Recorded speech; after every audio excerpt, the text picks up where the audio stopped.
Isn't the bigger objective to reduce the number of people who are uninsured in this state? And that's exactly what we do. But we do it by not by plowing more people into a government-funded program. Instead, we move people into the private sector and into the exchanges, where they not only provide savings to the taxpayers, they ultimately provide more control, more independence, more authority to the people and the families who participate in that. That's what this is all about. So the next slide up shows, again, that number. I'm pretty good at repetition. 224,508. Not just for all of you, but for the media and others as well. That's the number of people that will go down from the current number today.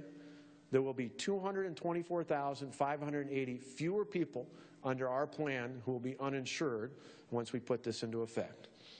So people can say or do what they want, but the facts are the facts, and those are the way the facts line up. That's tremendously important to us. But it's also important in doing it in a way that makes good long-term financial sense, and in a way in which we control our destiny here in Wisconsin. We don't leave it up to the federal government.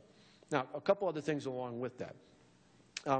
Some people might say, okay, well, is it really affordable for people above poverty to be able to afford the exchanges? Remember, above the federal, the definition of poverty in this country, which is the federal poverty line, at that point up through 138%, the exchanges under the Affordable Care Act provide a subsidy to make the health care exchange affordable to individuals and families who are part of that. So look at that. If you're someone who just creeps over 100% of the federal poverty line, which means you move out of that category of poverty, if you're just above that, you're paying, what, about $19 a month as an individual for health care. Now, I realize when you're just above poverty, every dollar's difficult, but $19 isn't an unreasonable amount. We're not talking about hundreds of dollars. We're talking about less than 20 bucks to get health care under the exchange. You can see as the ranges go, as it goes from a family of 4, in other cases as the numbers go up there. But that's going to be one of the critiques out there as well. You're just moving people into the private sector and exchanges. They won't be able to afford it. But the data shows that they can.